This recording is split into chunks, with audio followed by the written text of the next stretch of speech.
जहाँ बालिया गांव में आदित्य के सामने सांवरी देवी की सच्चाई बाहर आई, ठीक उसी वक्त पुतुलबाड़ी में सरपंच के घर पर पंचायत की बैठक लगी थी।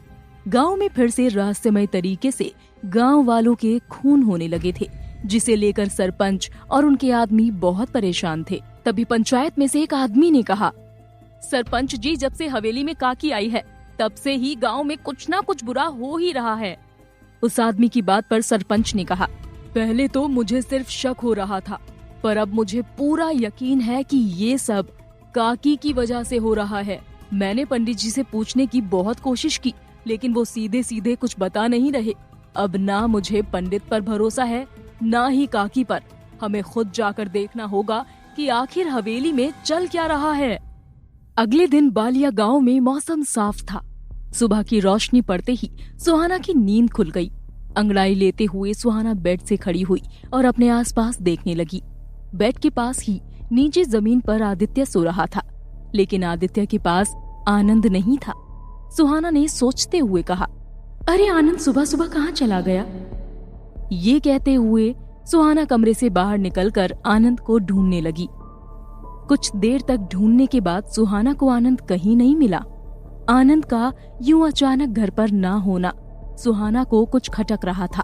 तभी उसने देखा कि शांति भी अपने कमरे से बाहर निकलकर आ रही थी। उसने शांति को रोकते हुए पूछा, शांति, क्या तुमने आनंद को कहीं पर देखा? शांति की नींद भी पूरी तरह से खुली नहीं थी। वो आधी नींद में ही बड़बड़ाई, मुझे नहीं पता तुम क्या पूछ रही हो, मुझे कुछ याद नहीं। आदित्य भी आवाज सुनकर बाहर आया। उसने सुहाना के चेहरे पर परेशानी देखते हुए पूछा, क्या बात है सुहाना, तुम सुबह सुबह इतनी परेशान क्यों हो? आदित्य, आनंद अपने कमरे में नहीं है और ना ही घर में कहीं है। क्या तुम्हें पता है आनंद कहाँ गया है? सुहाना ने घबराते हुए पूछा। आदित्य ने चौंकते हुए कहा, नहीं तो, मुझे तो आनंद ने कुछ नहीं बताया। आखिर वो जा कहाँ सकता है? शांति वहीं खड़े हुए सुहाना और आदित्य की बातें सुन रही थी। तभी अचानक से कुछ याद आया। उसने सुहाना को हिलाते हुए कहा, अरे हाँ, मुझे याद आया। कल आधी रात को मुझे बहुत प्यास लग रही थी। मैं पानी लेने जब किचन की तरफ गई तब मैंने किसी को बाहर जाते हुए देखा था, लेकिन वो इतनी जल्दी में गया कि मुझे लगा मेरा वहम होगा।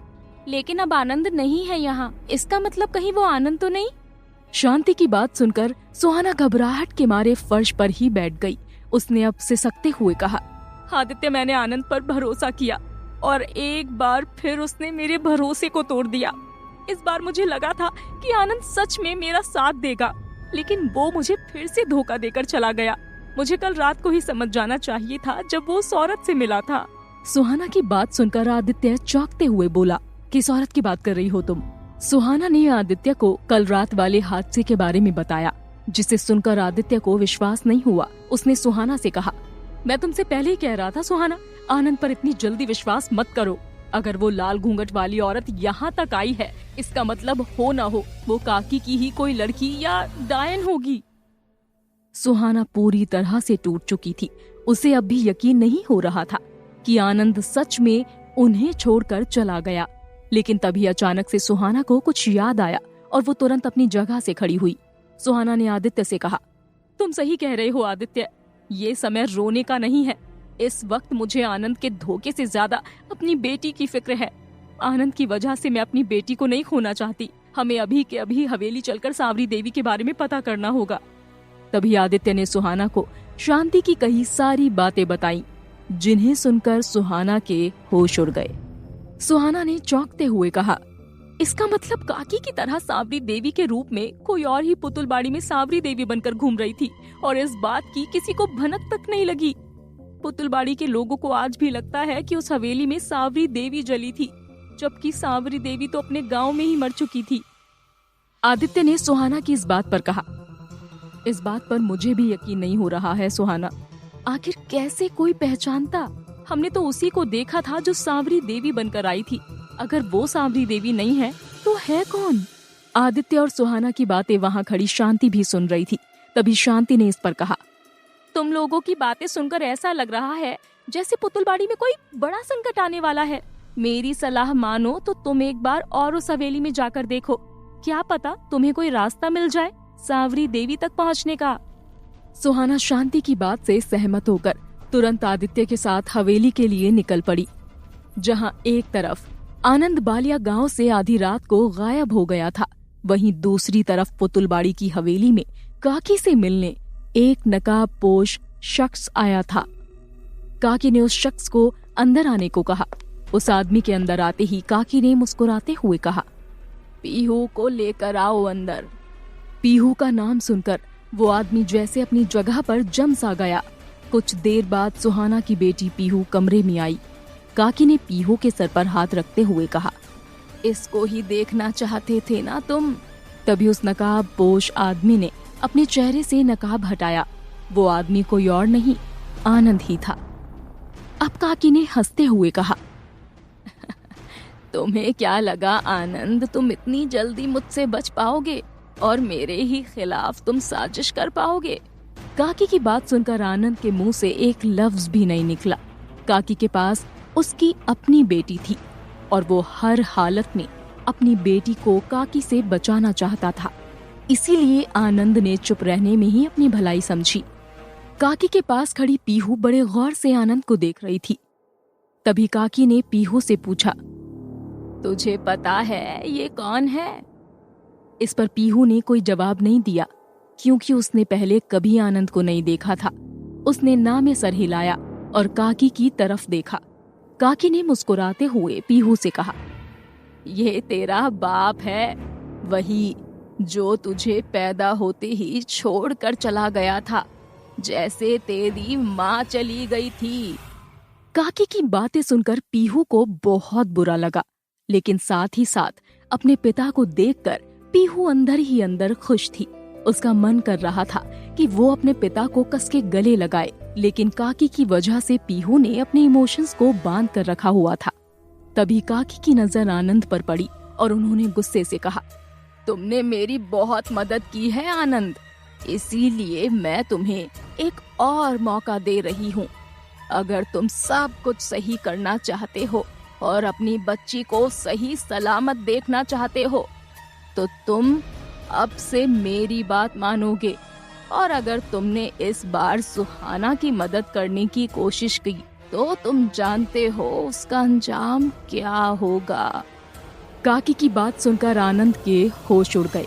उसने मन ही मन कहा, मैं सुहाना को एक और बार धोखा नहीं दे सकता। हे भगवान, ये मैं कहाँ फंस गया। एक तरफ सुहाना है तो एक तरफ मेरी बेटी पीहू। आखिर मैं किसकी मदद करूं? जहां काकी उस कमरे में आनंद और पीहू से बात कर रही थी, वहीं कमरे के बाहर से सारी बातें कुसुम भी सुन रही थी।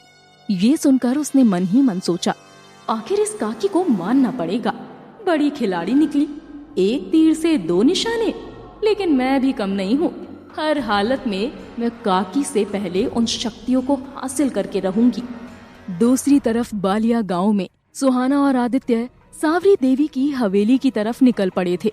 तभी कुछ गांव वाले उनके पास से गुजरे और उनकी बातें सुनकर आदित्य और सुहाना चौंक गए। गांव वालों में से एक आदमी ने कहा, अरे तुम्हें पता चला, सांवरी देवी की पुरानी हवेली में वो फिर से लौट आई है।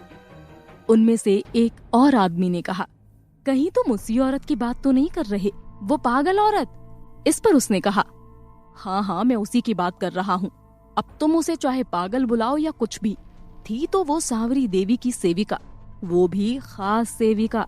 हो ना हो वो भी सांवरी देवी की तरह खास होगी, लेकिन जब से आई है तब से हवेली में अजीब अजीब आवाजें आने लगी हैं। हवेली के पास रहने वाले लोगों की नींद ही उड़ रखी है। गांव वालों की बातें सुनकर सुहाना ने आदित्य से कहा, आदित्य ये किस औरत की बात कर रहे हैं?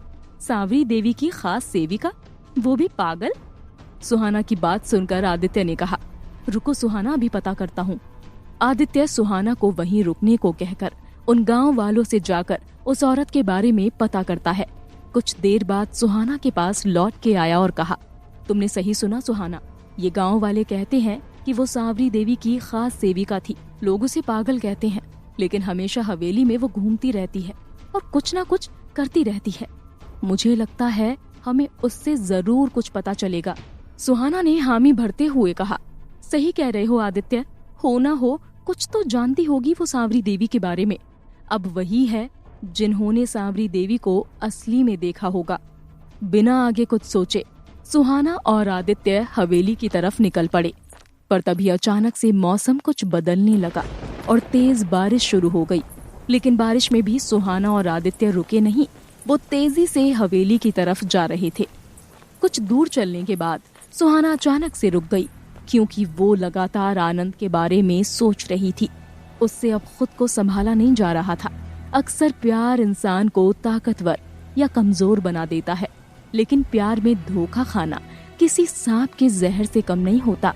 वो अंदर ही अंदर दिल से पूरे शरीर में फैलता है और फिर शरीर साथ देना छोड़ देता है। कुछ ऐसा ही हाल सुहाना का था। बारिश की ठंडी बूंदों के नीचे भी सुहाना का शरीर अंदर से जल रहा था। आदित्य ने जब पीछे पलटकर देखा तो सुहाना नीचे जमीन पर बैठी रो रही थी। वो तुरंत उसके पास गया और उसे उठाते हुए बोला, भले कुसुम और मेरा रिश्ता कैसा भी हो, प्यार उससे मैंने बहुत किया था और शायद आगे भी करूंगा सुहाना।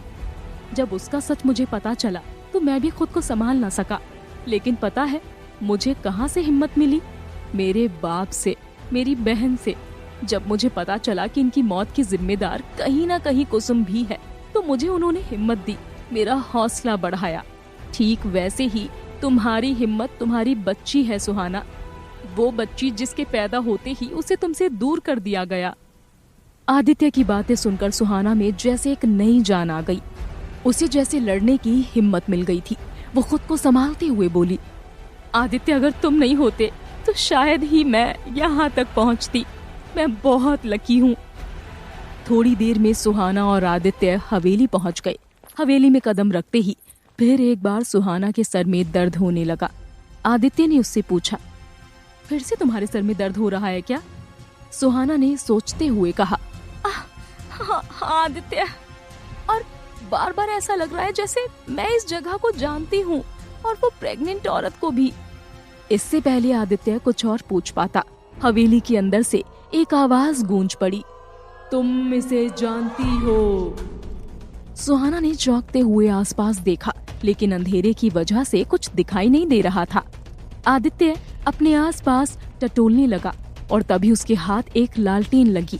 लालटेन जलाते वक्त सुहाना ने उससे पूछा, आदित्य, क्या इस बार तुम्हें कोई आवाज सुनाई दी? तभी लालटेन जलने लगी और आदित्य के चेहरे पर डर इस बात का सबूत था कि उसे भी वो भयानक आवाज सुनाई दी। और तभी उन्हें कुछ आवाजें सुनाई दी जो कुछ ऊपर से आ रही थी। जैसे ही आदित्य ने लालटेन ऊपर उठाकर देखा तो उनके ऊपर चमगादड़ों का एक बड़ा सा झुंड लटक रहा था और वही आवाज फिर से सुनाई दी, तुम्हें सब याद है वियोना? इसी आवाज के साथ बाहर आसमान में एक तेज बिजली कड़की, जिसकी आवाज से चमगादड़ें उड़ने लगी।